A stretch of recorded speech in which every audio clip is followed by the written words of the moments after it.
وتب علي توبة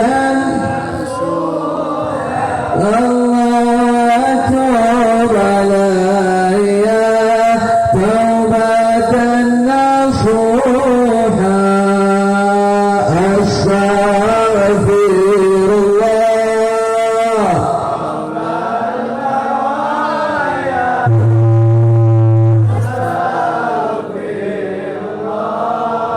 من الخطايا أستغفر الله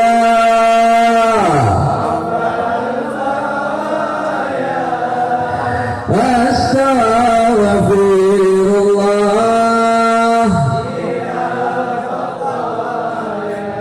Mudah-mudahan taubat kita diterima oleh Allah Subhanahu wa taala. Mudah-mudahan dosa-dosa kita diampuni oleh Allah. Mudah-mudahan Allah jaga kita nggak maksiat lagi sampai husnul khatimah, sampai husnul khatimah, sampai husnul khatimah. Amin ya rabbal alamin. Itu yang pertama. Kira-kira jelas atau tidak? Jadi kalau mau dapat pemimpin yang baik, yang pertama dari bawah ke atas, perbaikin rakyatnya, Allah akan kasih kita pemimpin yang baik. Yang kedua dari atas ke bawah. Dari atas ke bawah maksudnya bagaimana? Pemimpin yang baik, yang adil, nggak datang begitu saja ketika kita berpangku tangan, diem-diem tuh datang, kagak, mesti diperjuangin. Makanya Al-Imam Ibrahim Al-Laqani dalam kitabnya Jawharatut Tauhid mengatakan apa? Wa wajibun nasbul imamil adli bisyar'i fa'lam la bihukmil aqli. Ngangkat pemimpin yang adil itu wajib. Itu orang semangat itu wajib. Makanya nasbul imam hukumnya fardu kifayah, nasbul imamil adil hukumnya fardu kifayah. Ngangkat pemimpin yang adil hukumnya fardu kifayah. Fardu kifayah itu artinya apa? Harus ada orang cukup yang melakukan ini, bukan hanya satu orang. Yang cukup yang bisa menggugurkan kewajiban ini, ya ikhwan. Hukumnya fardu kifayah. Kalau umat nggak ada yang berusaha ngangkat pemimpin adil, bisa dosa rame-rame, ya Pak. Wajib hukumnya ngangkat pemimpin adil. Makanya nggak boleh kita milih pemimpin gara-gara fanatisme kelompok. Yang penting kelompok saya, mau fasik kayak mau brengsek kayak mau bagaimana tetap saya pilih. Yang penting kelompok saya. Haram. Bangsa kita terlalu besar untuk kita korbankan karena fanatisme kelompok, saudara. Nggak boleh kita milih pemimpin gara-gara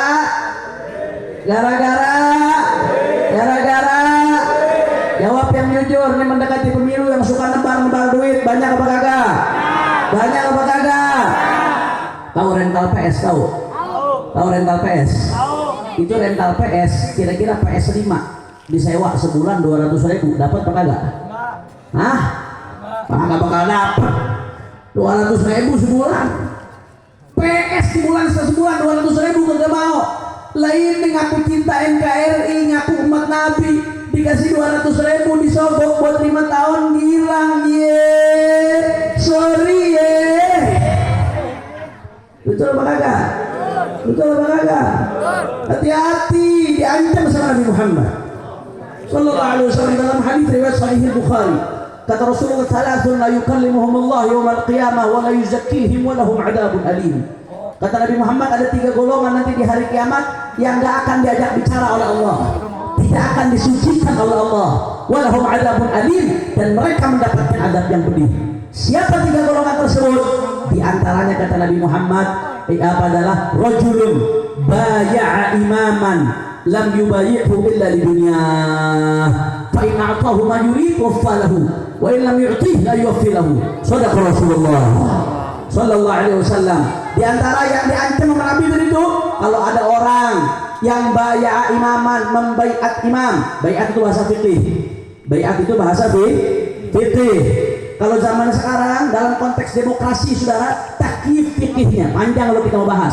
Tapi takyif fikih dalam konteks kekinian, baiat itu apa? Ya milih. Takyif fikih dalam konteks kekinian, baiat itu ya milih, ya ikhwan. Panjang kalau kita mau bahas, panjang, saudara. Artinya siapa orang yang milih pemimpin cuma gara-gara duit, wanipiro, Ini buat siapa aja nih, bukan buat umat doang, bukan buat rakyat doang, termasuk buat habibnya, termasuk buat kiainya, termasuk buat ulamanya yang milihnya karena pertimbangan duit. La ilaha illallah, antum mas'ulun amam Allah subhanahu wa ta'ala. Inti bakal ditanya semua di hadapan Allah subhanahu wa ta'ala. Jangan main-main ya ikhwan. Ar-rashi wal murtashi finnar. Nabi ancam yang nyogok, yang disogok, dua-duanya di neraka. Cuma gara-gara 200.000 mau masuk neraka. Kalau aneh sih sorry ya. Betul apa kagak? Paham? Paham? Dan gak sampai di situ ya ikhwan. Catat omongan saya baik-baik. Ini semua rakyat Indonesia dengerin. Catat omongan saya baik-baik. Orang kalau naik jabatan dengan cara nebar duit di mana-mana, apapun jabatannya, mau presiden, mau gubernur, mau bupati, mau DPR RI, DPRD provinsi, DPRD kabupaten, naik jabatan dengan cara nebar duit di mana-mana, politik uang, itu begitu menang, korupsinya pasti lebih gede. Makin gede ngeluarin duitnya, korupsinya pasti makin gede. Pegang omongan saya. Kenapa? Karena nggak ada orang mau bagi-bagi duit gratis, saudara. Siapa yang mau? Begitu naik yang dipikir balik modal, belum untung. Balik modal, belum untung. Makanya banyak caleg-caleg yang udah ngeluarin duit, tahu-tahu nggak jadi. Apa yang terjadi? Grogol masuk rumah sakit jiwa, saudara. Gila, pusing. Bagaimana cara gue balikin duit nih? Oh, KPK mengatakan politik uang akar korupsi. Akar korupsi.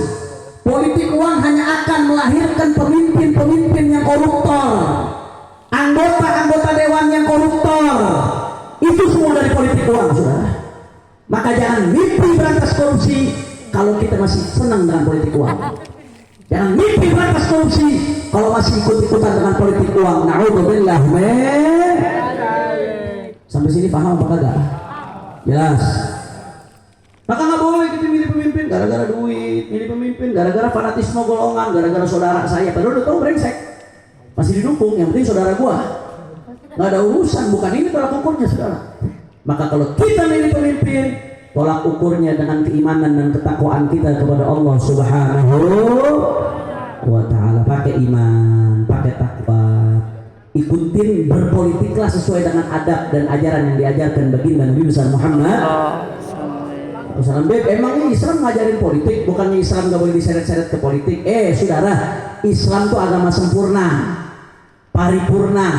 Urusan cebok aja cebok, urusan yang berkaitan dengan yang najis itu diajarin detail sama Islam.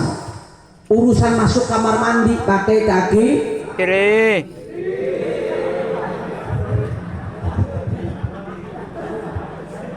Panjang umur sehat walafiat. Salah biasa, makanya dia belajar. Kalau udah ngerasa nggak salah, ujung-ujung nggak mau ngaji, saudara. Panjang umur sehat walafiat. Tapi jangan pakai kaki kanan masuk kamar mandi ya. Ke kiri. Urusan keluar masuk kamar mandi diatur oleh Islam. Keluar masuk tempat yang banyak najisnya kamar mandi diajarin oleh Islam. Masuk pakai kanan, pakai kaki kiri. Masuk kamar mandi ikut-ikutan dulu. Masuk kamar mandi pakai kaki kiri, keluar kamar mandi pakai kaki. Ini urusan keluar masuk tempat najis diajarin oleh Islam. Bagaimana urusan politik yang berkaitan dengan ratusan juta orang, saudara? Apa iya nggak diajarin oleh Islam? Ya, politisasi agama haram. Catat baik-baik. Politisasi agama hukumnya haram. Apa arti politisasi agama, Habib? Menggunakan agama sebagai untuk kepentingan politiknya pribadi, untuk kepentingan politik kelompoknya. Agama dijadiin alat buat jualan, haram. Padahal dia nggak memperjuangkan agama. Itu namanya jual ayat-ayat Allah Subhanahu wa Ta'ala. Politisasi agama haram. Itu namanya istara bi ayatillahi thamanan qalila. Dia memperjuangkan, berikan ayat-ayat Allah dengan harga yang murah. Tapi islamisasi politik hukumnya wajib. Maksudnya apa islamisasi politik? Berpolitik dengan cara yang diajarkan oleh Islam. Tuh saking ngajarin politik sampai ulama nulis kitab-kitab khusus tentang politik Islam. Al-Imam Al-Mawardi punya kitab judulnya Al-Ahkam Sultaniyah wal Wilayat Ad-Diniyah. Al-Imam Al-Haramain punya kitab judulnya Ghiyathul Umam fi Tiyafiz Zulam. Tebal segini, khusus bahas politik Islam. Dan masih banyak lagi ulama-ulama kita tulis politik Islam. Terus lu bilang Islam gak bahas-bahas politik, lu mau bakar tuh kitab ulama. Kira-kira jelas apa kagak? Kalau nggak paham jangan banyak ngoceh. Jelas? Paham? Maka kalau milih pemimpin gimana, Bet? Cari pemimpin yang kriterianya paling mendekatin syarat-syarat yang disebutin nama agama. Ente sebagai muslim, amalin agama ente bukan hanya di masjid. Amalin agama ente bukan hanya ketika sholat, tapi amalin agama ente termasuk ketika bernegara. Dan konstitusi kita menjamin kita untuk mengamalkan ajaran negara, saudara. Amalin. Cari yang paling mendekati kriteria yang disebutkan oleh para ulama. Oh, kalau saya mau jelaskan panjang, Pak. Kalau saya mau jelaskan bagaimana kriteria pemimpin menurut Islam, panjang ya ikhwan. Saya cuma mau ngasih kisi-kisi. Minimal kalau kita mau milih pemimpin baik eksekutif atau legislatif, saudara, parlemen, anggota parlemen, DPR RI, DPRD provinsi, DPRD kabupaten, DPRD RI. Kalau mau milih pemimpin, lihat 3 hal yang mesti diperhatikan. Ada berapa hal yang mesti diperhatikan? Lihat 3, bukan nomor 3 ya. Lihat 3 hal. Apa maksudnya 3 hal Habib yang mesti lihat? Yang pertama surah. Yang pertama apa? Yang kedua syariroh. Yang kedua? Yang ketiga sirah. Yang ketiga apa? Coba diulangin. Ada berapa semuanya? Ya. Yang pertama, yang kedua syariroh. Yang ketiga sirah. Surah maksudnya apa, Beb? Yang pertama yang mesti dilihat fisiknya. Mampu nggak dia fisiknya menjalankan amanat? Itu diatur dalam syariat. Makanya Imam Mawardi dalam kitab Al-Ahkam Sultaniyah itu bahas, nggak boleh milih pemimpin yang nggak bisa melihat, nggak boleh milih pemimpin yang nggak bisa dengar, nggak boleh milih pemimpin yang bisu, nggak bisa bicara. Bagaimana dia mau melihat rakyatnya? Bagaimana dia mau dengar keluhan rakyatnya? Bagaimana dia mau berkomunikasi dengan rakyatnya kalau bisu? Di antara syarat yang disebutkan oleh Imam Mawardi, salamatul a'dha min naqsin yamna'u min istifa'il harakah wa sur'atin nuhud. Dia nggak boleh kena penyakit yang menyebabkan dia susah bergerak. Seperti orang yang udah stroke di atas tempat tidur nggak bisa bergerak, udah di atas kursi roda nggak bisa ngapa-ngapain. Nggak boleh ya ikhwan. Dia mau ngurus dirinya aja susah, apalagi ngurusin rakyatnya. Jelas apa kagak? Saya nggak nyindir siapapun, ini bicara soal kriteria syariat. Dan ini dituangkan dalam undang-undang. Dalam undang-undang itu harus sehat jasmani rohani. Ada dalam undang-undang calon presiden itu ada itu. Harus sehat jasmani rohani, saudara. Itu yang pertama. Yang kedua apa tadi yang mesti dilihat? Sarirah. Kalau tadi pertama surah itu rupa. Yang kedua sarirah. Sarirah itu artinya sebetulnya hati. Tapi maksudnya sarirah di sini kepribadiannya, personalitinya. Bagaimana kita lihat personality? Apa yang mesti dilihat dari personality? Apa yang mesti dilihat dari pribadi? Pertama, lihat beriman gak dia sama Allah? Karena Al-Quran yang intinya orang Islam ngaku wabil Islami dina, wabil Muhammadin SAW, wabil Qur'ani imamah. Yang setiap hari ngaku Al-Quran sebagai imam kita, ngaku beriman sama Al-Quran. Berapa ayat di Al-Quran yang ngatur milih pemimpin kafir hukumnya haram? Makanya mesti dicek pertama kali beriman gak dia sama Allah? Muslim gak dia? Yang kedua yang mesti kita lihat apa? Bertakwa nggak dia sama Allah? Jangan sampai kita punya pemimpin yang nggak sholat. Jangan sampai kita milih pemimpin yang nggak puasa di bulan Ramadan. Jangan sampai kita milih pemimpin, saudara, yang masih suka maksiat, demen mabok, demen lihat porno, saudara. Sampai kayak bocor tenggorokan. Jelas atau tidak? Paham? Kenapa kita mesti lihat ketakwaannya? Karena kalau orang fasik yang demen maksiat, Allah aja yang menciptain dia dikhianatin, apalagi rakyat. Pegang omongan baik-baik. Kenapa kita harus lihat ketakwaan calon pemimpin? Karena kalau dia fasik, ahli maksiat, nggak sholat, nggak puasa Ramadan, suka ngelanggar aturan Allah saja yang nyiptakan dia, yang ngasih dia makan, yang ngasih dia kehidupan, itu dikhianatin, apalagi rakyat. Allah aja dia nggak takut, apalagi rakyat. Kira-kira jelas atau tidak? Termasuk fisik, termasuk personality, sarirah, kepribadian yang mesti dilihat. Apa diantaranya? Kecerdasannya. Karena zakat, kecerdasan dalam mengelola negara itu penting.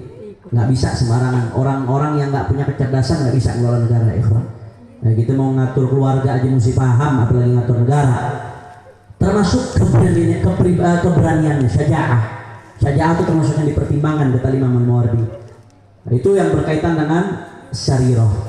Yang ketiga sirah. Yang ketiga apa? Sirah. Apa itu sirah?